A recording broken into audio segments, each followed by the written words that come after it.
Question tags. Question tags are small questions added at the end of statements. For example, the movie was boring, wasn't it? That is your house, isn't it? Wasn't it and isn't it are called question tags.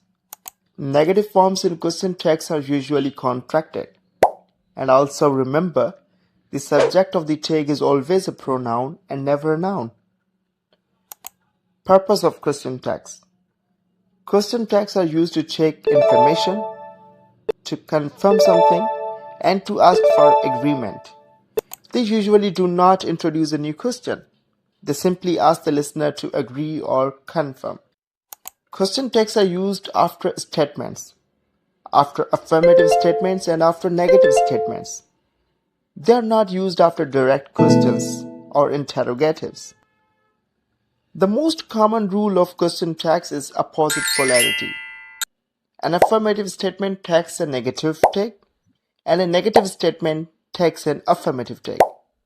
For example, it is cold today, isn't it? It isn't very warm, is it?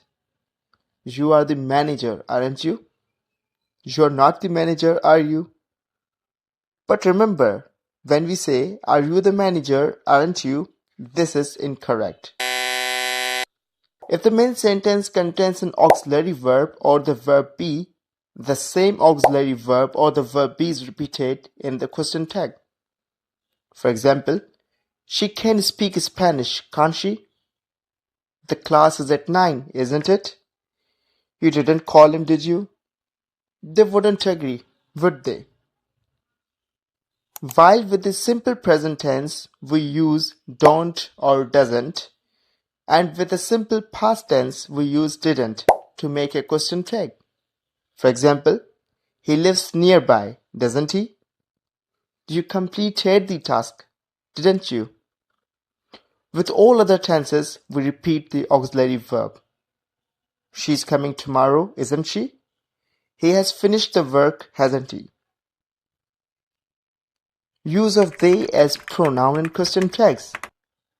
When the subject of the sentence is anyone, anybody, someone, somebody, everyone, everybody, no one, nobody, none or neither, we use they in the question tag. For example, I don't think anyone will complain, will they? No one objected, did they? Neither of them replied, did they? Statements containing words like neither, no, none, no one, nobody, nothing, barely, hardly, hardly ever, and seldom are treated as negative statements. For example, no food is allowed, is it? Nothing was discussed, was it? He hardly ever exercises, does he?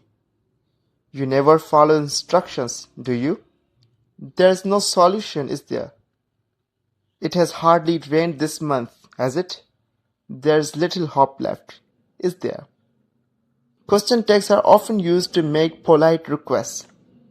The structure is negative statement plus question tag. For example, you couldn't explain this again, could you? You haven't seen my file, have you? Some question tag forms are irregular and fixed, and they must be memorized. The question tag for I am is aren't I. After let's, we use shall we. For example, I'm late, aren't I? Let's begin the lesson, shall we? Let's have a party, shall we? Is and D forms. Remember, is can mean is or has, and D can mean had or would. For example, he's playing cricket, isn't he? He's gone home, hasn't he? He had submitted the form earlier, hadn't he? She'd help you if asked, wouldn't she? Uncontracted negative tags. Negative interrogative tags without contraction are possible, but they are rare. In this case, the word order changes. For example, you met him yesterday, did you not? Meaning and intonation. In spoken English, intonation changes the meaning of question tags. When the speaker is not sure and wants real confirmation, we use rising intonation. The meeting starts at 5, doesn't it? When the speaker is sure and expects agreement, we use falling intonation. This chapter easy, isn't it? In writing, the meaning is usually understood from the context. Read each situation and decide whether the question tag should have rising or falling intonation. Situation number 1. You are not sure about the meeting time and want real confirmation. The meeting starts at 9 a.m. Doesn't it? Situation number 2. You are sure the room is cold and expect agreement. It's very cold in here, isn't it? Situation number 3. You forgot the deadline and are checking because you are uncertain. The assignment is due today, isn't it? Situation number 4. You can clearly see that he is tired and want agreement. You look exhausted, don't you? Situation number 5. You think the class is cancelled, but you are not completely sure. The class is cancelled, isn't it? Situation number 6. You are confident the exam was easy and expect others to agree. The exam was easy, wasn't it?